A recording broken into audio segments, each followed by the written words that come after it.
मेरा कोई नहीं है आपके सिवा।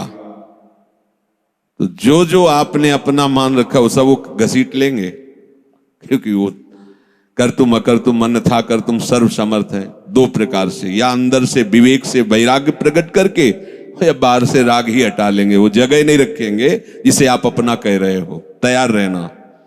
और यदि वास्तविक हृदय से ऐसी बात आ जाए तो उसी समय वो महात्मा हो गया। उसी समय करो सत्य, सत्य माने तत्काल, क्षिप्रम भवति धर्मात्मा। उसी समय बहुत जल्दी वो महात्मा बन जाता है। कितना सुंदर सिद्धांत है। रहो न कबहू कतहू कछु मेरो अपनो काम। अब अपने लिए कोई कार्य नहीं रह गया है। अपने लिए कितना कार्य था कि संसार में कोई हमारा न रह जाए।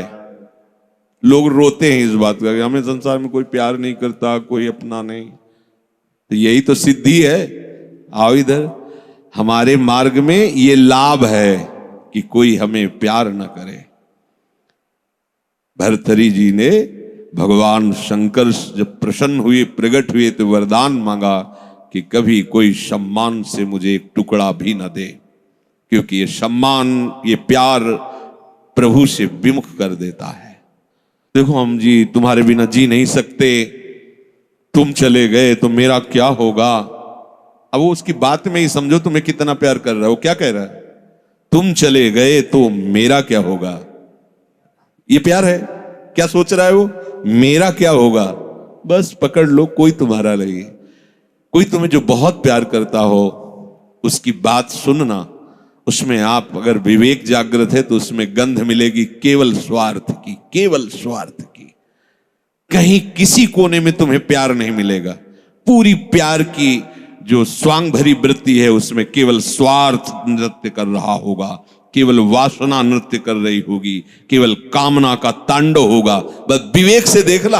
अगर विवेक नहीं तो सब फंसे हुए तो उसी में है। प्रभु कह रहे हैं कि जब साधक भगवद आश्रय नहीं लेता तो कहीं ना कहीं उसके हृदय में भोक्ताव करता भाव बना रहता है, यह अहंकार के कारण। फिर वो विषयों का चिंतन करता है। बहुत ध्यान देने योग्य बात है। विषयों का भोग तो बाद की बात है। हमारी दुर्गति का प्रधान कारण विषय चिंतन है। इसीलिए भगवान ने कहा है कि जो मेरा चिंतन करता है निरंतर, उसके लिए मैं सुलभ हो जाता हूं। अनन्य चेता सततम यो माम स्मरत नित्य साहा तस्याहम सुलभा पार्थ। मैं उसके लिए सुलभ हो जाता हूं।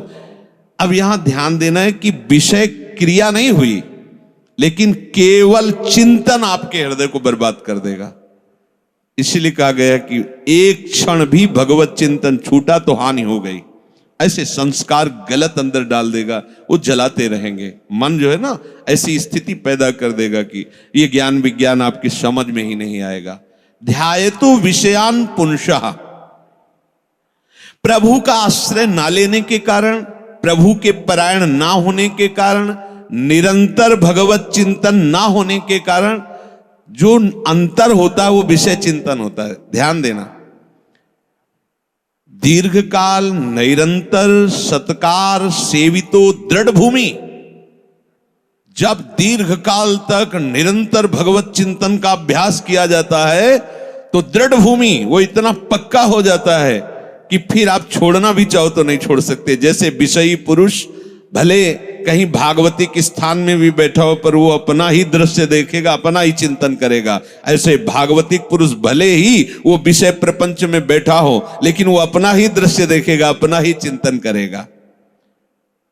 तो जो भगवत परायण नहीं होते, प्रभु का निरंतर चिंतन नहीं करते, उनका विषय चिंतन ही होता है।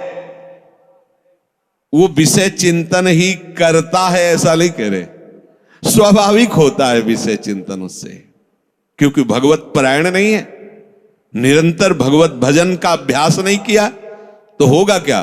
विषयों को भोगता रहा है। उसी कर्तृत्व भोक्तत्व भाव का चिंतन होता रहता है। ये बहुत खतरनाक स्थिति, प्रायः इसी स्थिति में पूरा संसार है।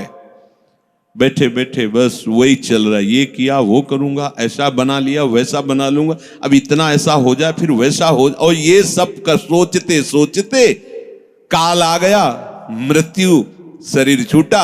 अब जो सोच रहा था, जो सोचा, उसके परिणाम से दूसरी योनि मिली। बस यही चक्र चल रहा है। जब ये प्रभु का चिंतन करता है तो संसार का चिंतन जो स्वाभाविक होता रहता था, अब हो तो रहा है। देखो ना, जैसे हम नाम जप करते हैं, भगवत चिंतन की चेष्टा करते हैं, तो बड़ी जोर से गंदगी आती है।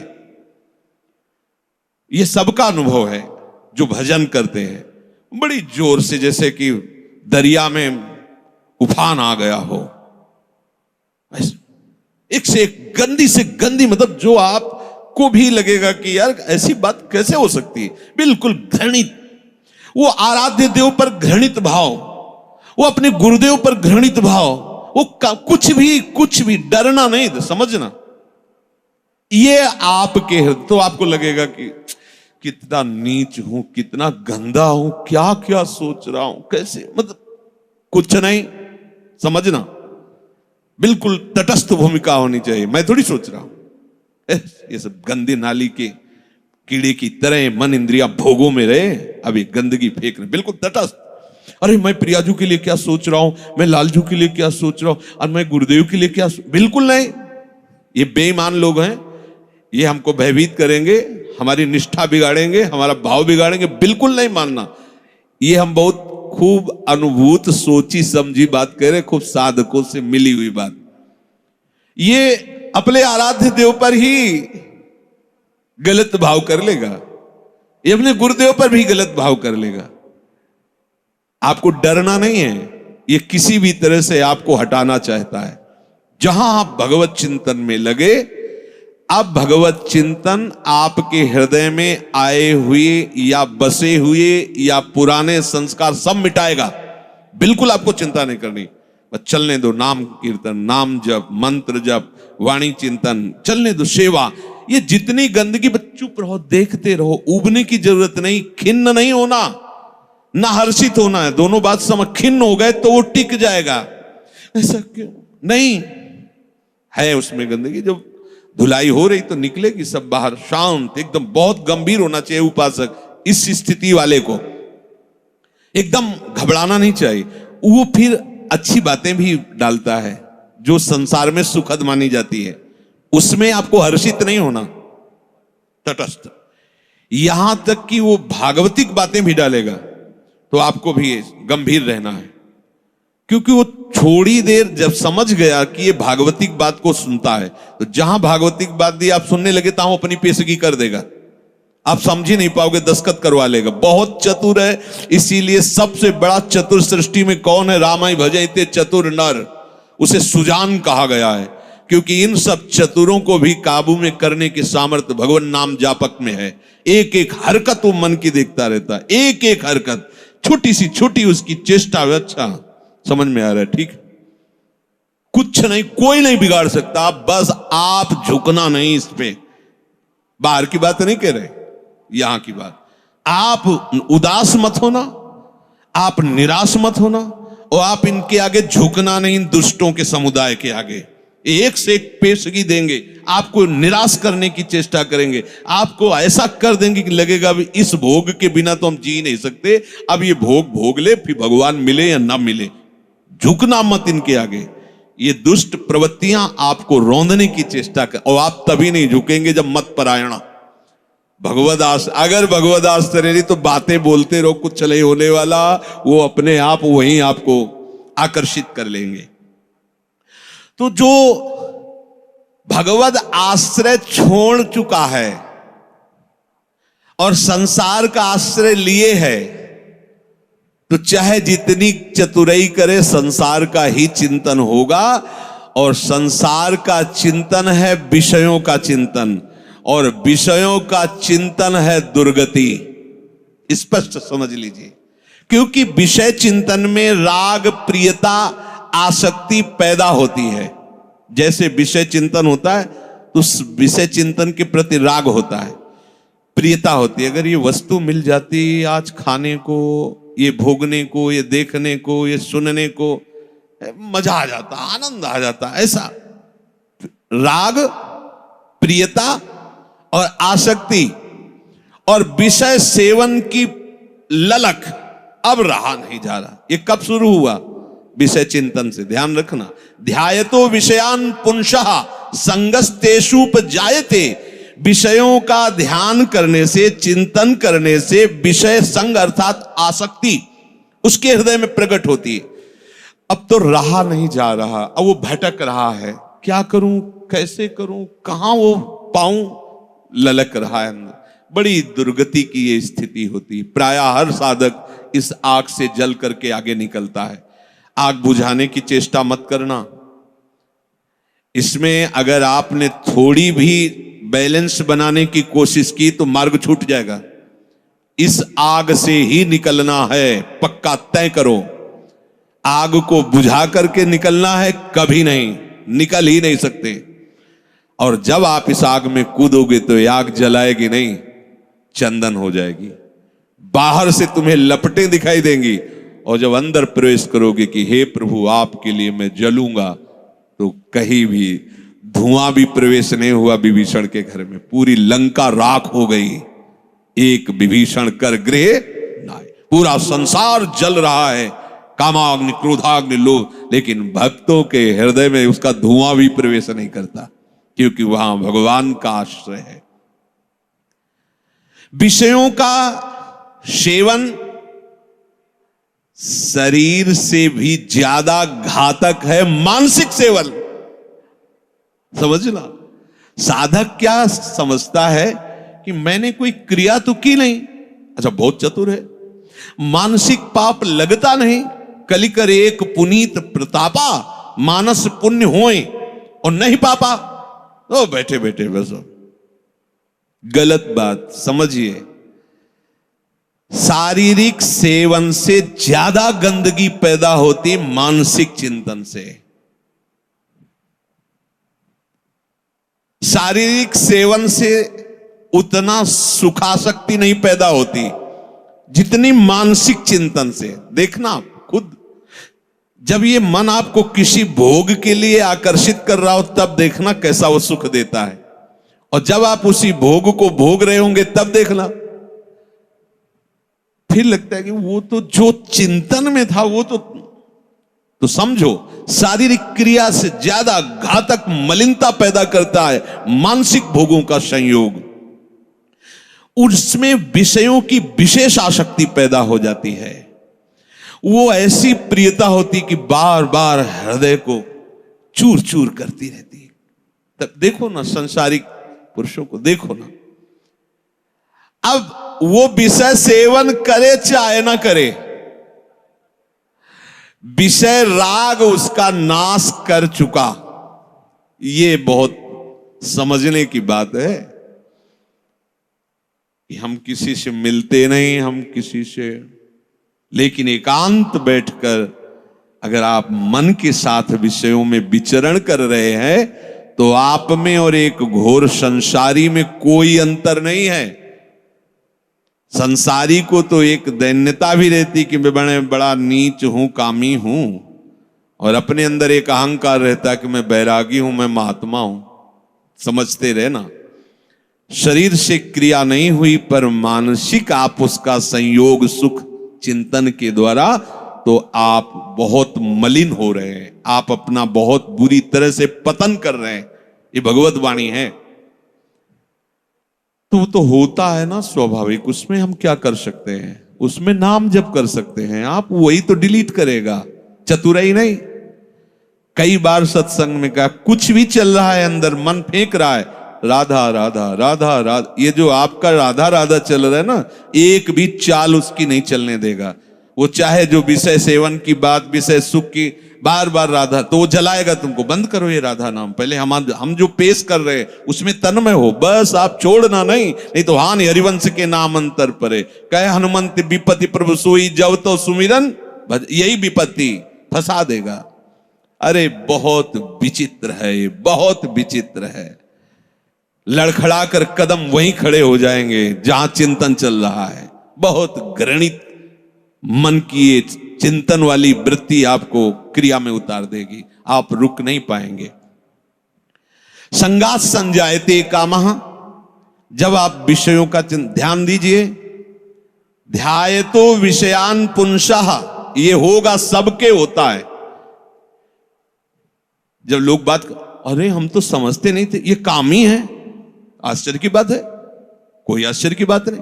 हां ये आश्चर्य की बात की ब्रह्मचारी है, ये आश्चर्य की बात है। ऐसे सृष्टि में और ये ब्रह्मचर्य, अब प्रणाम की बात है, ये आश्चर्य। कामी वो कोई आश्चर्य की बात नहीं, कोई भी हो, यहां से लेकर ऊपर तक ब्रह्मलोक तक कोई भी हो, कहीं भी, इसी का तो शासन है, इसी का तो राज्य है, और सब इसी संकल्प काम से ही पैदा हुए। कोई अगर ये कहे कि सब व्यर्थ की बात है, अगर कोई बचा है तो लाडली लाल के चरणों की ठसक में जो बैठा हुआ उनके चिंतन में है, अब कहीं गुंजाइश ही नहीं कोई। और अगर वो भी थोड़ी देर के लिए भी विषय चिंतन करेगा तो थोड़ी देर के लिए रौंदा जाएगा, ध्यान रखना। इसीलिए है दीर्घकाल निरंतर सत्कार सेवितो, दीर्घ काल तक आदर पूर्वक निरंतर भजन परायण रहो, जगह ही नहीं रह गई, सब डिलीट, सब खत्म हो गया। आप देखना नाच पड़ोगे, जैसे जैसे आपकी निष्कामता बढ़ती जाएगी वैसे वैसे मतवालापन, ऐसा जैसे कोई मदिरा पिए हो और झूमता हुआ चल रहा है, उसको कुछ नजर नहीं आ रहा, ऐसे ही नाम की मादकता जब चढ़ती है, मस्त हो जाओगे। ये बड़े बड़े महात्माओं ने पिया है, इस नाम का रसाशोपान किया है, रूप रसाशोपान किया है। जैसी तरिवंश निकट दासी जन लोचन चसक रसासो घटकत। जब आपका विषय चिंतन चल रहा है, यदि नाम नहीं चल रहा तो खतरे में अपने को डाल रहे हो, और नाम चल रहा है तो तुम्हें परेशान होने की जरूरत नहीं, वो कुछ नहीं कर पाएगा, कुछ नहीं। ये बहुत बड़ा पहरेदार है, आपको गिरने नहीं देगा, उनकी एक भी संस्कार वृत्ति आपके हृदय में बनने नहीं देगा। अपने पास बहुत बड़ा पावर है नाम। इसीलिए तो जो इस रहस्य को समझ जाते हो बलिहारी होते हैं संतों की, गुरुदेव की, कि आपकी कृपा से वो चीज मिली। पायो जी पायो मैंने राम रतन धन पायो। ये नाम ऐसा महामहिम, भगवान को अधीन कर ले, मन की क्या बात है, मन अधीन हो ये क्या बात है। भगवान को अधे सुमिर पवन सुत पावन नामू, अपने बस करी राखे रामू। जब भगवान को अधीन कर लेता है तो ये तो मन की तो बात जाने दो, इंद्रियों की बात जान। पर आप क्या करते हैं, जब विषय चिंतन कर रहे होते हैं तब आप नाम को छोड़ देते हैं। बस ये गलत बात हो गई, अब आप नहीं समझ सकते। और नाम चल रहा है तो याद रखो बिल्कुल कुछ नहीं बिगाड़ सकता है, कुछ भी चिंतन करता रहे, तुम परेशान मत होना, ये अपने आप आपके सामने शरणागत हो जाएगा, मन शरणागत हो जाएगा, अपने आप हो जाएगा। आप जैसा चाहोगे वैसे ही चलेगा, बस नाम न छोड़ना। नाम छोड़ दिया फिर ये बातों से बस में होने वाला नहीं है। बहुत ही ये दुर्जय शत्रु है, मन दुर्जय शत्रु है। नाम की कृपा से जब ये मित्र बन जाता है तो इससे बड़ा सुख देने वाला भी कोई नहीं होता, ये भी बात समझ लेना। और जब नाम नहीं चलता है, विषयों का चिंतन करता है, तो इससे बड़ा दुख देने वाला कोई दुश्मन नहीं है। संगास्तेषु उपजायते, ये मन चिंतन करके विषयों में राग पैदा कर देता है। कैसे वो भोग मिले, अब तो जीवन बेकार लगता है बिना उसके भोगे अब तो। और सही बात, न उसे रात में नींद आती है, न दिन में उसे किसी से मिलना अच्छा लगता है। जैसी प्रेमी की स्थिति होती ना, ऐसे कामी की भी हो जाती है। बस उसको वही बात, कब मिले, कब देखूं, कब भोगूं, बस अंदर जिस विषय में तन्मय हुआ वो इसी विषय के लिए। अब जब वो प्रबल कामना हो जाती है तो कामात क्रोधो भी जायते। यदि कामना की पूर्ति हो गई तो भयंकर दोष पैदा हो गया, लोभ, और भोगूं और मिलूं, कभी एक क्षण के लिए ये भोग हमसे दूर ना हटे। और कहीं प्रतिकूलता पैदा हो गई तो भयंकर दोष पैदा हो गया, क्रोध। दोनों में हानि है। कामना से कभी किसी का कोई मंगल नहीं हुआ है। अगर काम की पूर्ति होती है तो भयंकर लोभ पैदा हो जाएगा। कैसा लोभ पैदा हो जाए, ये ऐसे ऐसे, इतना नहीं, ये शरीर नहीं, वो शरीर, ये वस्तु नहीं, वो वस्तु, बढ़ता चला जाएगा, वो घोर व्यभिचारी हो जाएगा। और अगर प्रतिकूलता हुई तो क्रोध पैदा हो जाएगा। ऐसा क्रोध पैदा हो जाएगा कि जिसको कहता है कि मैं तुम्हें बहुत प्यार करूं, उसी को मार देगा, वो हिंसा कर देगा। ये बिल्कुल समझने की बात है। अगर उसकी कामना भरपूर हो चुकी है, संकल्प बन चुका है और उसकी पूर्ति में बाधा होगी तो भयंकर क्रोध, और क्रोध जहां प्रकट हुआ, कामः क्रोधोद भी जायते क्रोधात् भवति सम्मोह। अब जहां क्रोध प्रकट हुआ, अब उसमें मूढ़ता छा गई। ये करना चाहिए, ये नहीं करना चाहिए, खत्म हो चुका। अब उसमें और पशु में कोई अंतर नहीं है, उसमें और राक्षस में कोई अंतर नहीं। कोई आशा न करे कि जो क्रोध से सम्मूढ़ता को प्राप्त हो चुका है उससे कोई विनय काम करेगी। अब वो राक्षस हो चुका है, उसके सारी प्रवृत्तियों में क्रोध के द्वारा प्रकट की हुई मूढ़ता छा चुकी। अब कुछ भी विवेक काम नहीं कर रहा। प्रभु कह रहे क्रोधात् भवति सम्मोहा।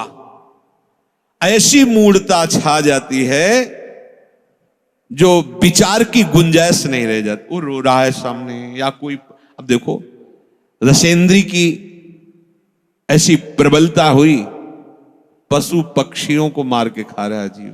कैसी कैसी, देखो मतलब हमें कोई जरा सा कष्ट दे तो हमें पीड़ा होती है। आप देखो एक छोटी चींटी जा रही हो, आप एक तिनके से ऐसे छूने की चेष्टा, वो भागने की चेष्टा करेगी, अर्थात वो बचना चाहती है। ऐसे हर जीव है। कैसी मूढ़ता छा गई, जीवों की हत्या करके उनके शरीर को खाते हैं।